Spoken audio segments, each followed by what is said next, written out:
Let me have the pleasure of inviting my very dear brother, President Tayyip Erdoğan, to address the nation.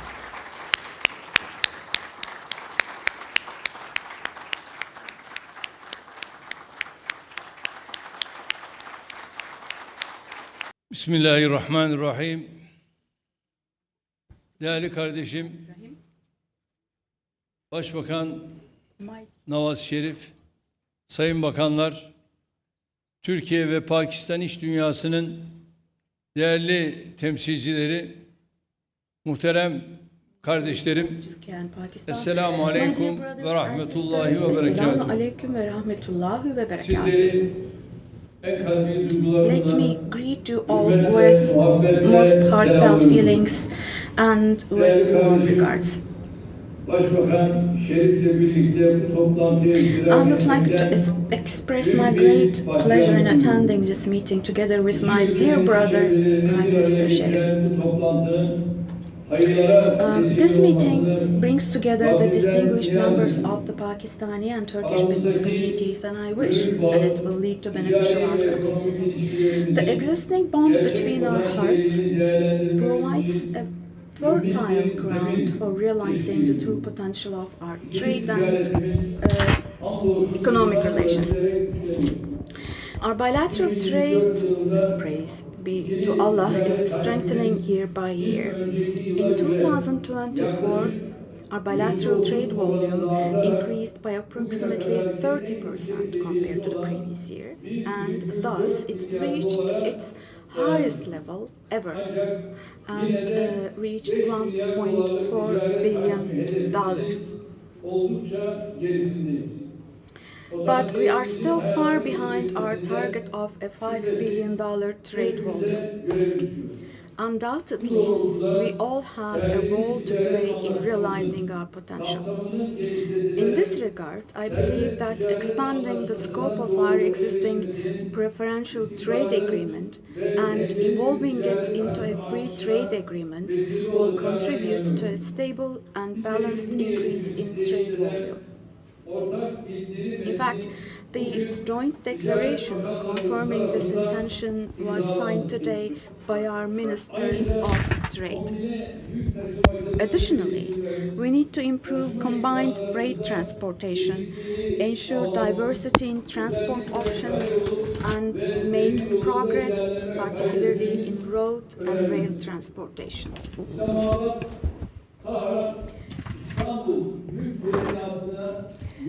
It will be in the interest of our entire region to leverage projects that we can implement with a holistic perspective, such as reactivating the Islamabad-Tehran-Istanbul freight train line, as well as initiatives on the Middle Corridor, the China-Pakistan Economic Corridor, or the Development Road.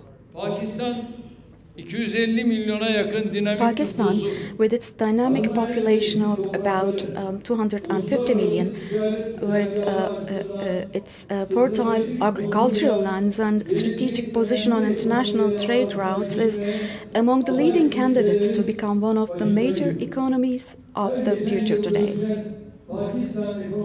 Pakistan's evolving economy is expected to undertake significant projects in the coming period, particularly in the fields of energy, agriculture, healthcare, and infrastructure.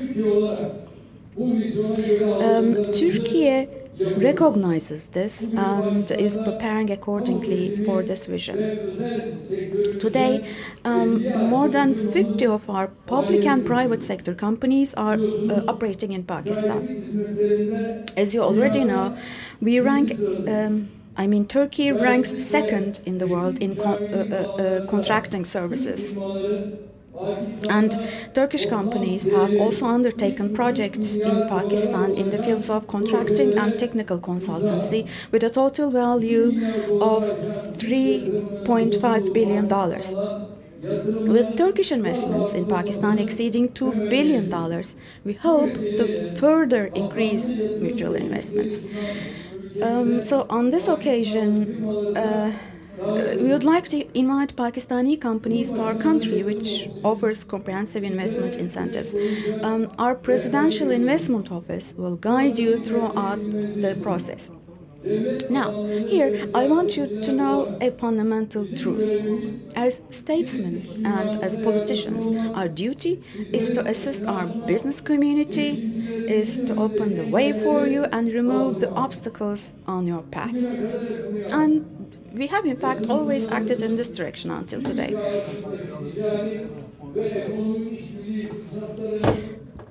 We have provided every kind of support to ensure that you make the most of the trade and economic cooperation opportunities between our two countries. And praise be to Allah, we have made visible progress in a short time through our joint efforts. God willing, inshallah, we will reach much better places. We will reap the benefits of Turkey-Pakistan cooperation in trade, investments, and other areas as well.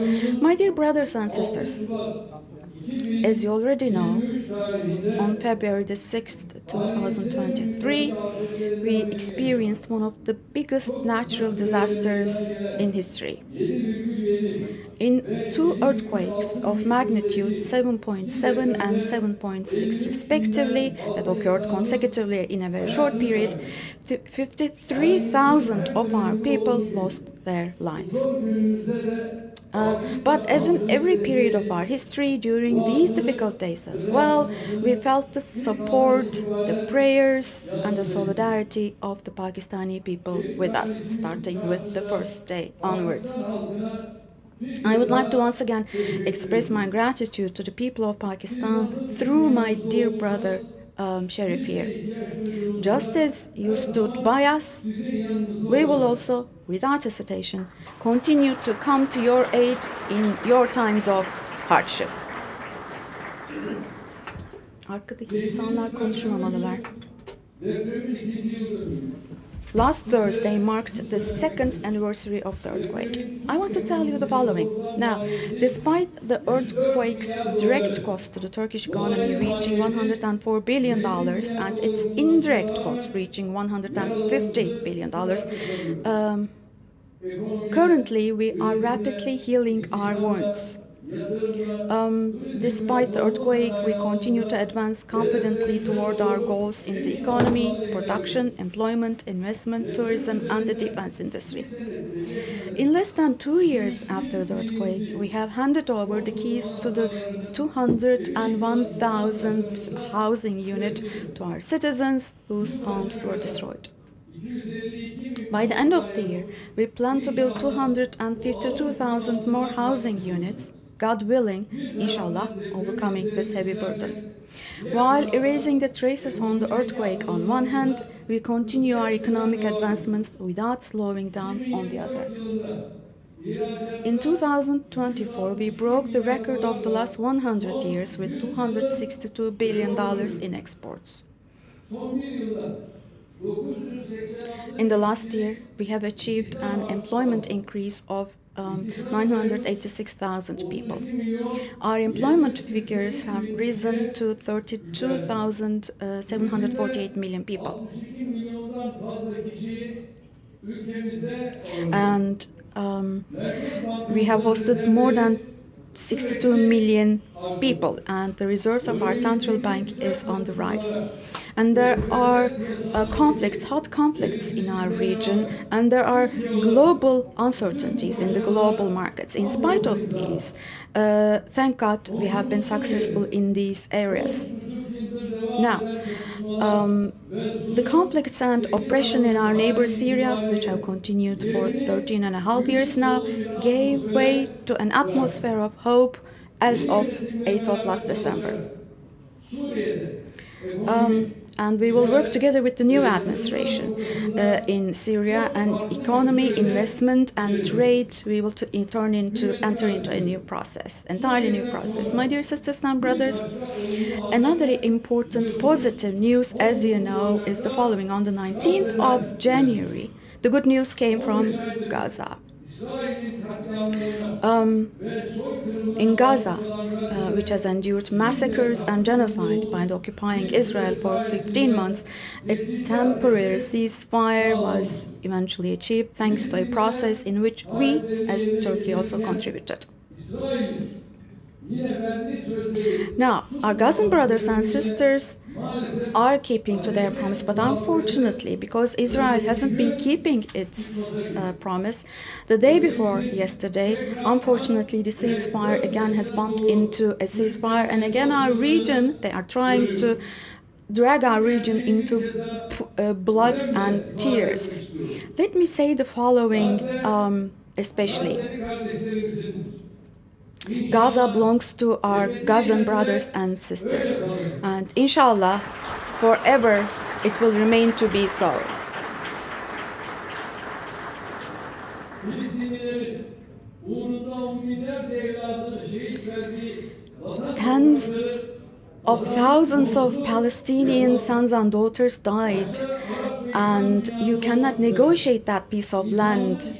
And the alliance of humanity, including Arab countries, should not leave the people of Gaza alone. I believe they won't do that.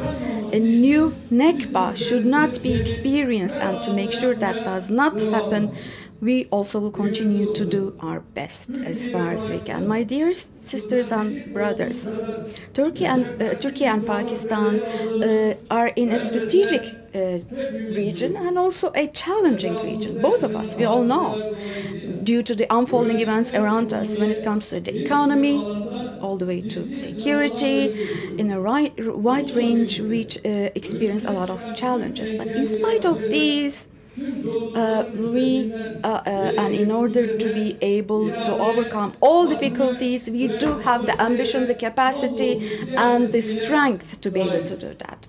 Thank God. Turkey and Pakistan, if they act hand in hand, shoulder to shoulder,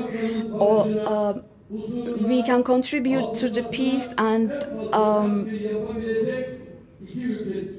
welfare of this region in so many different ways. And for this, we will hold on to our targets tightly. We won't focus on challenges but on opportunities. We won't be crushed under problems. Rather, we will work for solutions. And we will make sure that we leave a better and happier and richer Turkey and Pakistan to our children. We'll work hard to do that. I hope God will help us as we do this. With these thoughts in mind,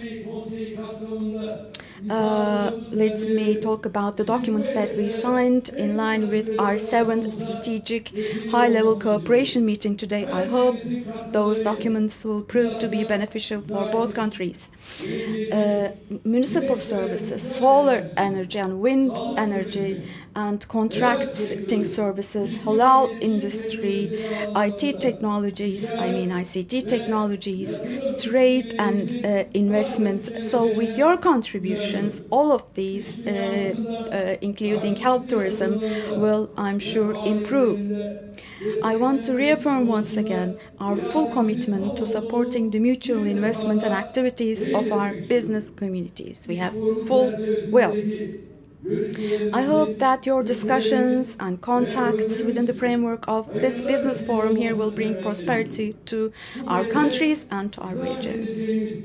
Tonight, we will enjoy the Lay Barat tonight. And on the 1st of March, we will enjoy the first night of Ramadan. Let me hope for all of us that both of these days will bring blessings to us and will be instrumental in introducing solidarity, peace, and improvement to our peoples, to the whole world. All of my Pakistani sisters and brothers, my greetings to you for your hospitality, my warm greetings to you, and all the best to you, sincerely from the bottom of my heart.